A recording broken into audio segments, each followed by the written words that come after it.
Hello, all of you vaingloriously wonderful people. This is the Bravado Buffalo EVX, and I'm about to find out if it'll off-road in the snow. This is our 5th week for this season of Will It Off-Road in the Snow, and we are once again featuring vehicles that have been chosen by the people taking part with me. I don't choose the next several vehicles. Well, the very last one of next week I choose. But everything else has been chosen. I forgot this is muscle car, by the way, and I forgot that it was going to be Lee. This one was chosen by Sparing Donkey, I believe. And what I really love is the fact we are all in Bravado muscle cars, and somehow they're all purple. Wasn't planned, it just turned out that way. I think Donkey may have gone and repainted his. I'm not entirely certain. Wait, is he not? Was it? I'm pretty sure Donkey's in a Bravado. I don't know. We passed him, and now he's behind Raven up there in the top right-hand corner. And that's Commander Hobo up in the top left. It's just so you know whose perspectives you're watching. I decided just to have their perspectives up all the time instead of just during eventful things. I don't think it detracts from the main video in the middle. You can still see what I'm doing with the car that's being tested. Plus you get to see, you know, how other participants got on in their drive. And speaking of how things got on, the Buffalo EVX did all right. The back end was a lot more lively than you would normally encounter with this car because of the lower grip in the snow. Even though this is all-wheel drive, and I verified it on Bruffy's GTAcars.net, it is all-wheel drive. It definitely seems to have a rear bias. I didn't dig into the handling data any further than that, but just from driving it, you can kind of tell it has a rear bias. The good news is that when the back end does step out, as long as they're, like we just saw, you're not understeering. If the front wheels can get grip, they will pull you out of any type of slide that you happen to get into. It's just a bit of a balancing act because, of course, you know that power goes to all 4 wheels. So if you're already oversteering and you apply power to try to get the front wheels to pull you out, you got to be careful because it may just spin right around on you. So there was that element that was involved, but for the most part, definitely a fairly easy run up the mountain. Definitely easier than what's happening to British Brandon up in the top right-hand corner. He's struggling in his Gauntlet Classic Custom. Is that what that is? I don't know. There's been so many Bravados that are gauntlets and buffaloes and all that. I just can't keep them all straight. What is Donkey driving? Oh, he's in the Hellfire. Okay. Yeah, good luck with that. Though I think we got the Hellfire up the mountain. I think we did test the Hellfire in the snow. Not 100% certain on that one, though. But yeah, back in, wiggles a little bit. But we are up. 2 minutes, 57 seconds. So, will it off-road in the snow? Yeah. Yeah, it did great. Considering this is a muscle car, it did fine. So fine, in fact, out of the 80 vehicles that we have tested as of this season of Will It Off-Road, it is 14th, which isn't too bad. It is 1.5 seconds slower than another Bravado, the Dorado, and it is 0.42 seconds faster than the Rebla GTS. Did I say it was faster than the Dorado? I meant slower. I don't know what I said, but that's what I meant. In terms of muscle cars in the snow, out of the 14 we have tested, it is the new #1, coming in a whopping 7.78 seconds faster than the Vapid Clique, which is a really good showing. Compared to itself in dry conditions, it took it 17.77 seconds longer to get up the mountain in the snow than it did during dry conditions. So definitely that back end wanting to wiggle all over the place. Slowed us down a bit and just trying to, you know, get the power down in some places. and get some speed, it adds up over the course of the run on the mountain. And you know what? Speaking of the course of that we run, there's a t-shirt and a mug and tons of other stuff that you can buy. It has a lovely little outline in the course from the bottom to the top, along with a silhouette of Mount Chiliad and a silhouette of vehicles jumping off the top for the damage descent. You can get all that in the Vainglorious merch store. The link is in the description down below. I have one of the World Off-Road t-shirts, and I love it. I think a couple other people have some as well. And you can help support the channel by picking up some merch. I have the prices as low as I can get them. That Teespring will let me put them. I don't make a ton of money off of each one, but I do, you know, it's a few bucks here and there. And it does help support the channel. We'll talk about some other ways you can support the channel in just a little bit. In fact, probably while we test the next vehicle. But while we're waiting for that little tidbit, I do want to remind you to play Chiliad Off-Road Bingo. The link is in the description down below. You should know how it works. Click on Generate a Card, and then as things happen in the video, if you have that on your bingo card, you mark it off, and if you get bingo, well, then you let us know about it in the comments down below. Almost rolled it over, but I managed to save it. That was... I'm going to chalk that up to impeccable driving talent. Yes, that's how I prevented that from rolling over. As the back end tries to come around on me once again. But we are down 2 minutes, 49 seconds. So we'll take a look at the jumps here. We'll let Raven get his jump in. We'll wait for him. We'll wait. Come on, Raven. Oh, we waited for that. Okay, then. So... hello, Donkey. Just buzzing by in his little helicopter. Raven, I guess I thought he was ready to go, but he wasn't. So, oh well, I probably should have waited a little bit longer, and then he struggles to keep it launch.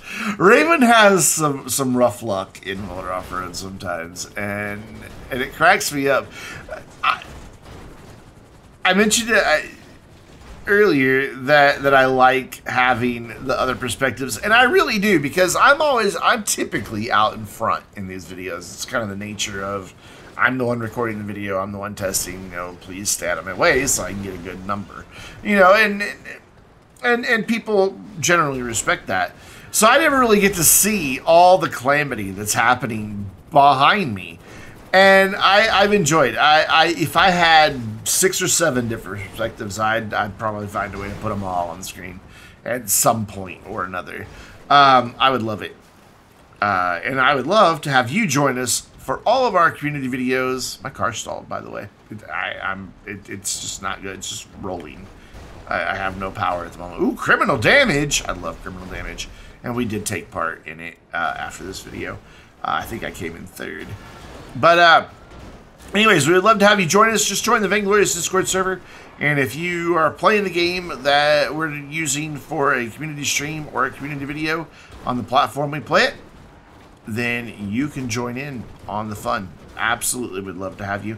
And even if you're not playing that game and you're not on our platform that we record on, we'd still love to have you, because we have people from every platform who plays almost every game. And I got over the wood pile. Yes, beautiful. Not the cleanest, but I'll take it.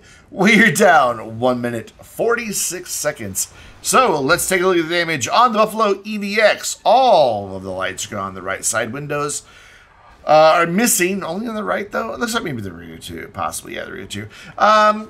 The front bumper, right fender are gone, and the doors and trunk won't close. And it does have bent wheels. So it is a little banged up. It looks like the hood won't close either.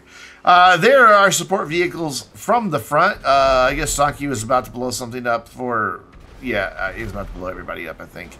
And there they are from the rear, and that's going to bring us to our next vehicle. Yeah, sorry, you don't get to watch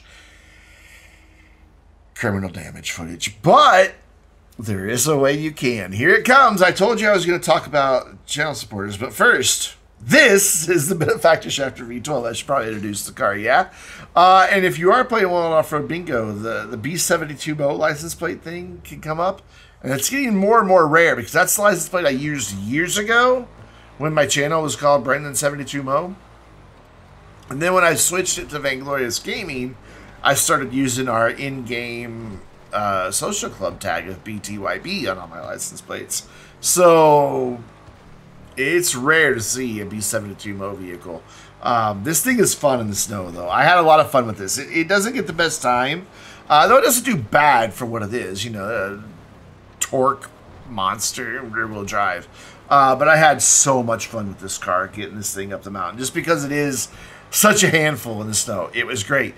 But you can see criminal damage as well as all kinds of other outtakes in a less edited, ad-free version of all of our community videos that, instead of my voiceover commentary, has our Discord conversation. You can see that Discord conversation on the top right up there. You can see, because Raven has an overlay that shows up in his video. It's fine. It doesn't really detract from anything. I'm not going to ask him to turn it off, because that would be silly, because then you have to remember to turn it off just for recordings and then turn it back on. And I appreciate the fact that he sends his video to me, so I'm not going to make it any harder on him. But all of that is available to channel supporters, which I don't expect anybody to open up their wallet and give me money. If you're watching the video, thank you. If you watch my streams on Twitch, thank you. I appreciate that. You've done your part. Unless you're running an ad blocker, then please turn that off from my channel. Whitelist it. Ad revenue is important. That's how I make the money.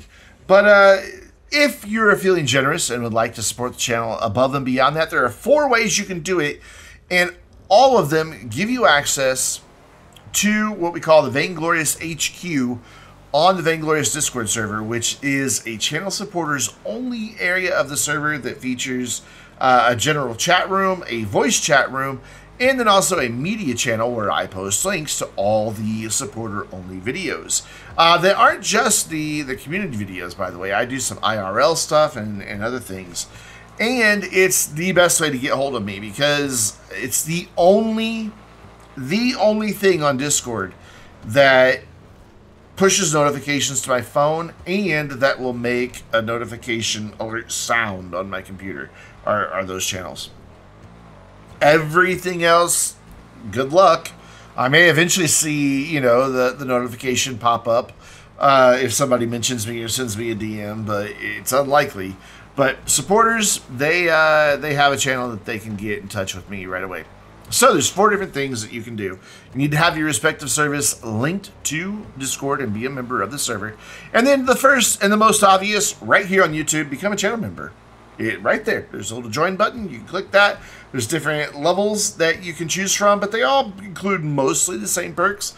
The basic level just misses out on not getting your name in the credits. And then the second level, I think, doesn't have a social media follow, and then the third and up all has everything.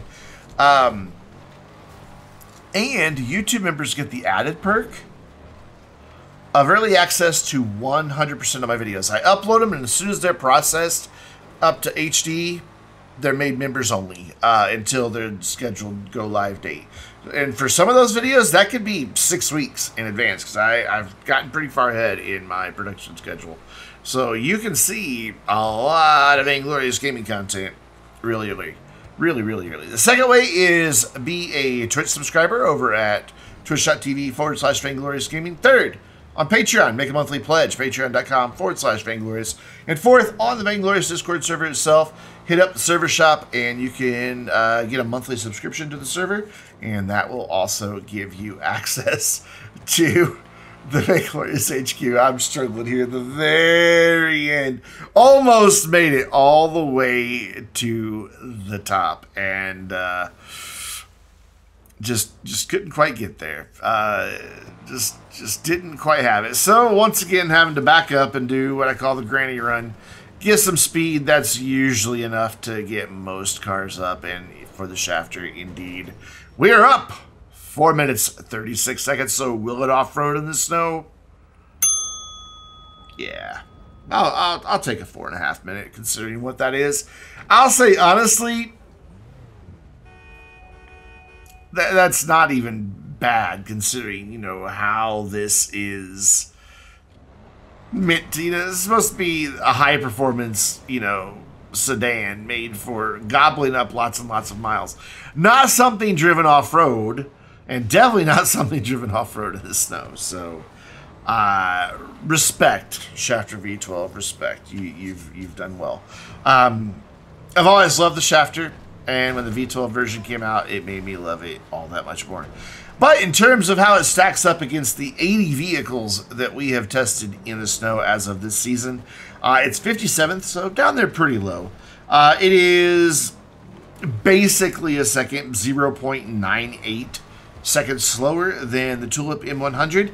However, it is 23.07 seconds faster than the Classy Mamba. What's happening there, Hobo? You're in like an SUV. You should be fine. Everybody knows SUVs are great for off-roading in snowy conditions. Unlike that wagon up there in the top right-hand corner. Wagon. You're in an SUV. What were you having issues with? Anyways, in sports, which that's where this is, instead of sedans, where it should be, it is 10th out of 13, 19.87 seconds slower than a Tropos Rally. No big surprise there. However, it's faster than the Sequoia that we tested last week. And if you watched that video last week, you already know the number, but it's still kind of hilarious. 2 minutes, 54.37 seconds faster. In terms of its comparing it to how it did, oh dear, oh my, that was a bad bounce. Can I hold it? Can I keep it together without crashing? I bonked the tree, but hey, that's not bad. I'll take it. We did test this in dry conditions, and in the snow, it is 52.9 seconds slower than it was in the dry conditions.